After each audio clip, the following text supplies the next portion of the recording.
भावस्पंदना और शून्य दोनों ही बहुत ही पावरफुल एडवांस मेडिटेशन प्रोग्राम है। और क्योंकि इनका नेचर और प्रोसेस दोनों अलग अलग हैं, तो इसलिए ईसा मेडिटेटर के माइंड में कन्फ्यूजन रहता है कि पहले भावस्पंदना करें या शून्य करें।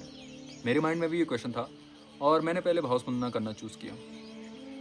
और मैंने क्योंकि भावस्पंदना पहले किया है, इसका मतलब ये नहीं कि मैं ये सजेस्ट करूँगा कि आपको भी पहले भावस्पंदना करना चाहिए। तो इस वीडियो में मेरी यही कोशिश रहेगी कि इस वीडियो को देखने के बाद आपके माइंड में ये कन्फ्यूजन है, ये पूरा क्लियर हो जाए कि पहले भावस्पंदना करना चाहिए या शून्य करना चाहिए। तो इन कन्फ्यूज़न को दूर करने के लिए पहले जाना पड़ेगा भावस्पंदना क्या है, फिर मैं बताऊंगा कि शून्य क्या है, और फिर मैं अपने एक्सपीरियंस के बारे में बताऊंगा कि मैंने पहले भावस्पंदना क्यों चूज़ किया, और लास्ट में बताऊंगा कि आपको भावस्पंदना और शून्य में से कौन सा पहले करना चाहिए। वीडियो शुरू करने से पहले को एक चीज़ कहना चाहता हूँ। मैंने हाल ही में एक 90 डे मंडला ऑफ सांभव महामंत्र प्रक्रिया का एक चैलेंज लिया है और आज मेरा दूसरा दिन है। तो अगर आप इसमें पार्टिसिपेट करना चाहते हो या इस चैलेंज में मेरे साथ बने रहना चाहते हो या आप भी शुरू करना चाहते हो अपना मंडला, तो फिर चैनल को सब्सक्राइब कर दो और कमेंट में लिख लेना है कि I am in for it. सबसे पहले जानते हैं कि भावस्पंदना क्या है। इसके बारे में मैंने डिटेल में वीडियो ऑलरेडी बनाई हुई है, जिसका लिंक मैं यहाँ आई बटन पे आपको दे दूँगा। उसमें मैंने अपने एक्सपीरियंस के बारे में बताया हुआ है, तो अगर आप इंटरेस्टेड हो तो आप इस वीडियो के बाद वो वीडियो देख सकते हो। फिर भी मैं थोड़ा बहुत इस वीडियो में बता देता हूँ।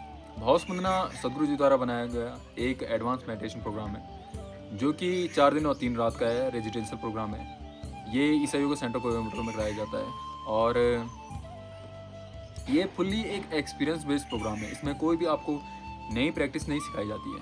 और इस बीच भावस्पंदना में आपको बहुत सारे मेडिटेशन प्रैक्टिसेस और एक्टिविटीज़ कराई जाती है, और इन प्रैक्टिसेस और एक्टिविटीज़ के थ्रू वहाँ पे एक बहुत ही पावरफुल एनर्जेटिक सिचुएशन क्रिएट की जाती है, जिसके माध्यम से आप इजीली अपनी इंडिविजुअलिटी और अपनी पांचों इंद्रियों के परे झांक सकते हो। अब जानते हैं शून्य क्या है। शून्य भी सदगुरु जी द्वारा दिया जाने वाला एक एडवांस मेडिटेशन प्रोग्राम है, जो कि 4 दिन का होता है और ये ईसा योगा सेंटर में भी होता है और बाकी जगहों में भी होता है। भारत में कई सेंटर में होता है और ये उन लोगों के लिए है कि जो अपने भीतर और अधिक गहराई से जाना चाहते हैं। इसमें मेनली आपको 3 प्रैक्टिस सिखाई जाती है।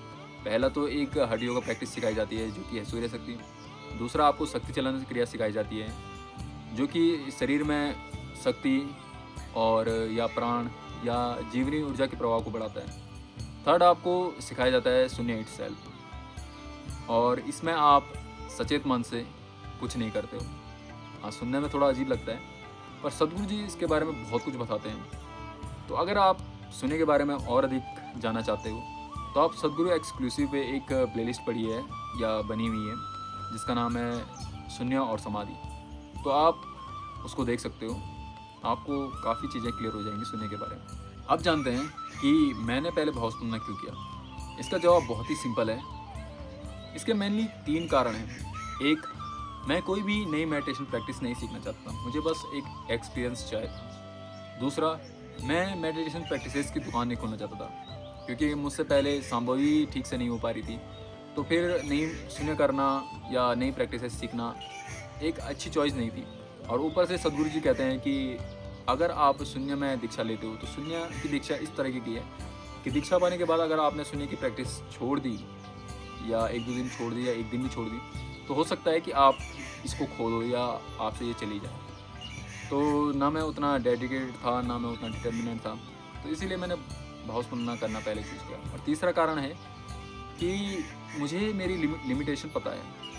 मुझे पता है कि मैं अभी सुनने के लिए तैयार नहीं हूँ। मैं उसके लिए पहले एकदम प्रिपेयर होना चाहता हूँ, तब जाके मैं आगे सुनने करना चाहता हूँ। इसीलिए मैंने पहले सुनने नहीं किया है।